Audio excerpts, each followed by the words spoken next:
Bonjour à toutes et à tous. Aujourd'hui, je vais vous expliquer comment bâtir un portefeuille gagnant, comment construire un portefeuille boursier qui va vous permettre de faire quasiment toujours mieux que le marché et sur le long terme de construire un véritable patrimoine financier, un véritable patrimoine boursier.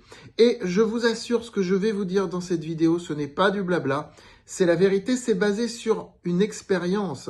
La quinzaine de France Bourse, qui est la lettre confidentielle que nous commercialisons sur le site francebourse.com, avec un portefeuille type, elle est là depuis 24 ans. Le 1er novembre, elle aura 24 ans. Si ce portefeuille ne surperformait pas le marché comme il le fait depuis 24 ans, il y a longtemps que nous n'aurions plus d'abonnés.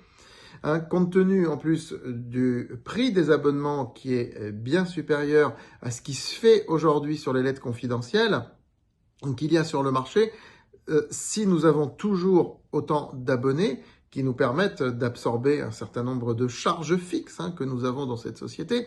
Donc si on continue, si on a toujours des abonnés, c'est qu'ils sont satisfaits, surtout qu'on a des taux de fidélité importants. Et je remercie les abonnés qui me regardent ici. Je les remercie du fond du cœur. C'est qu'ils sont contents, ils sont satisfaits parce que d'année en année, leur patrimoine, leur portefeuille progresse et il fait partie intégrante de leur patrimoine. Donc nous allons voir très franchement dans cette vidéo comment construire et bâtir un tel portefeuille. Likez et partagez la vidéo. N'oubliez pas de vous abonner à cette chaîne YouTube et de vous inscrire bien sûr à francebourse.com si vous voulez en savoir plus. Alors, vraiment, je vous demande de m'écouter. Je vais reprendre une métaphore que je sors souvent, mais je ne sais pas si tout le monde l'écoute bien. Prenez 30 secondes pour essayer de comprendre ce que je vais dire et après vous allez voir l'implication boursière. Pour avoir pratiqué des sports de combat, pour avoir observé des sports de combat, je remarque une chose, la vérité, c'est que des individus pas très grands, mais musclés, entraînés, vont peut-être réussir, allez, une fois sur 10, une fois sur 15, à battre un adversaire plus grand, plus lourd, plus charpenté, même s'il est moins entraîné. Mais 9 fois sur 10, ça ne va pas marcher. Pourquoi? Parce que l'entraînement, la technique, les tuyaux, vous voyez, il faut placer un coup ici ou là, ça peut marcher, mais ça ne marche pas toujours. Ça ne marche que rarement, en définitive. Et la structure l'emporte, au final. Franchement, la taille, l'ossature, la masse, la morphologie et bien sûr la volonté l'emportent toujours, au final. Donc, de dire je vais étudier les signaux techniques, je vais acheter telle valeur, là j'ai un tuyau, je pense que ouais celle-ci elle va monter parce que c'est bon et tout. Oui, bien sûr, il en faut de la technique, il en faut de tenter des tuyaux, mais s'il n'y a pas une structure, une architecture, ça ne marchera pas. Ça peut passer pendant 3 mois, allez, ça peut passer pendant 6 mois, mais ça ne marchera pas. Il faut un portefeuille structuré, architecturé. Et ça se construit. C'est un money management de pointe que je vous propose pour vous expliquer comment construire un tel portefeuille. Alors vous allez me dire comment il se construit. D'accord, je suis à votre écoute. Comment il se construit? Il se construit en n'ayant pas peur de diversifier.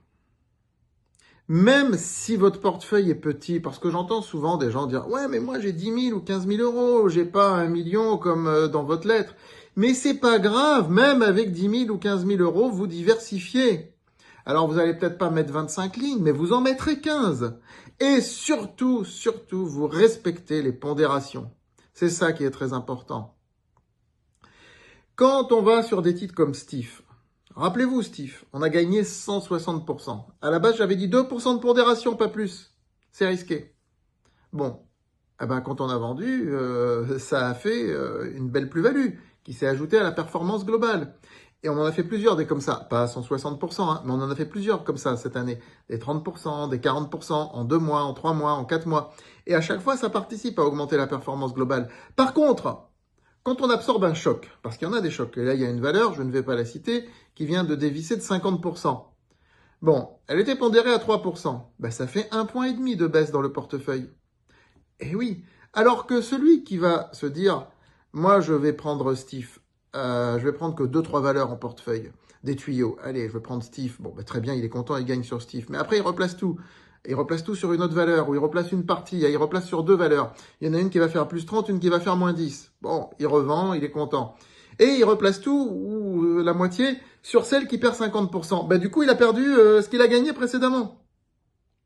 Et là, de fonctionner comme ça, en essayant de faire des coups successifs en bourse, quelle que soit la technique, même si vous êtes le meilleur, un cadre de l'analyse technique, même si vous êtes un cadre de l'analyse fondamentale, hein, que vous dites, ouais, mais là, c'est bon moment, là, le PER est très faible, ça ne fonctionne pas. Ça fonctionnera sur quelques coups, mais ça ne fonctionnera pas sur le long terme. Le fait d'enchaîner les coups, personne, vous m'entendez bien, personne n'a jamais réussi comme ça en bourse. On réussit en construisant une architecture. Donc, il faut avoir un socle de titres de grosses valeurs du CAC 40, hein, mais qui sont liées au narratif dominant. Pas celles qui sont les plus abandonnées, évidemment, pas Téléperformance, qui est sorti du CAC d'ailleurs, pas voilà, mais des valeurs qui sont liées au narratif dominant. Oui, il faut en avoir. Donc aujourd'hui, on est beaucoup sur les infrastructures, on est sur les télécoms, on est sur l'énergie, on est sur voilà. Donc ça, il faut en avoir. Oui, des grosses valeurs. Alors ce sont pas celles qui vont gagner 160% en 3 mois, c'est sûr. Mais bon, vous en avez qui peuvent faire 10%, 15% à l'année, avec en plus des dividendes. Mais ça, c'est important. Rien que les dividendes, ça absorbe les chocs que vous pouvez avoir à côté sur des titres beaucoup plus spéculatifs, parce qu'il en faut aussi. Il en faut aussi des petits tuyaux qu'on se donne, des coups qu'on essaye de faire. Mais ça, il en faut quelques-uns. Mais ça doit pas dépasser aussi, ça doit être pondéré. Si vous avez un socle, comme je vous l'ai indiqué, à 20%, vous devez avoir pour 20% à peu près de valeurs style tuyau, spéculatif, recovery ou autre. Voilà. Et les 60% restants, ça peut être 50, hein, vous pouvez adapter les pourcentages que je vous donne, mais il faut garder les ordres de grandeur.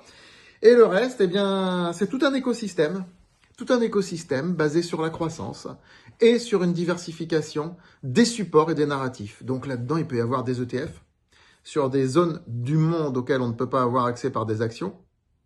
Je ne vais pas vous les citer ici, mais nos abonnés savent de quoi je parle.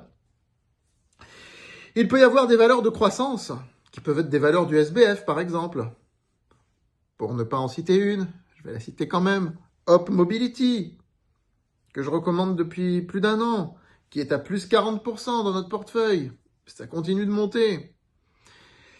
D'autres aussi, des valeurs allemandes. J'en ai recommandé régulièrement parce que je sors du cadre français tout en restant dans le PEA, parce qu'il ne faut pas non plus être dépendant d'un pays, du narratif d'un pays. Voilà, il faut diversifier les narratifs. C'est pas juste diversifier les secteurs, c'est diversifier les narratifs.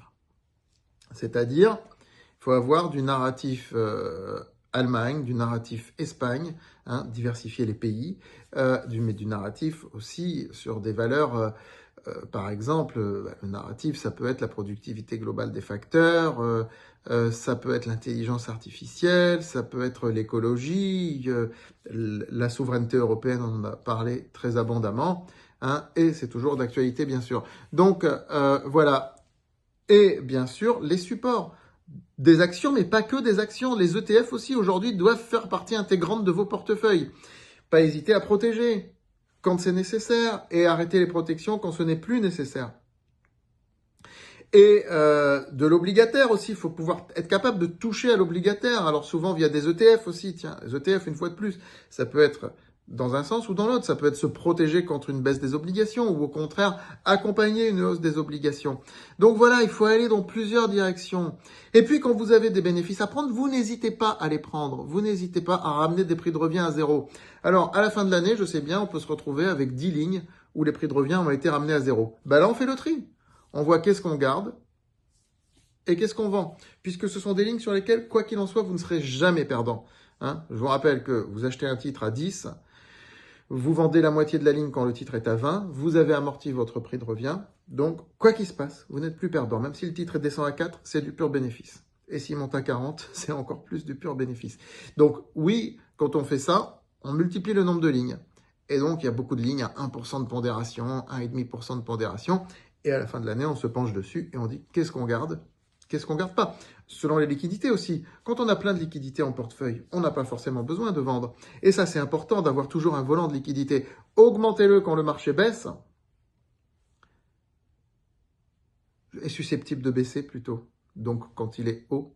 Et diminuez-le quand le marché a bien chuté et qu'on prévoit qu'il remonte. Et au moment de la remontée, bien sûr. Au moment de la remontée, c'est là où on diminue les liquidités jusqu'à un certain seuil.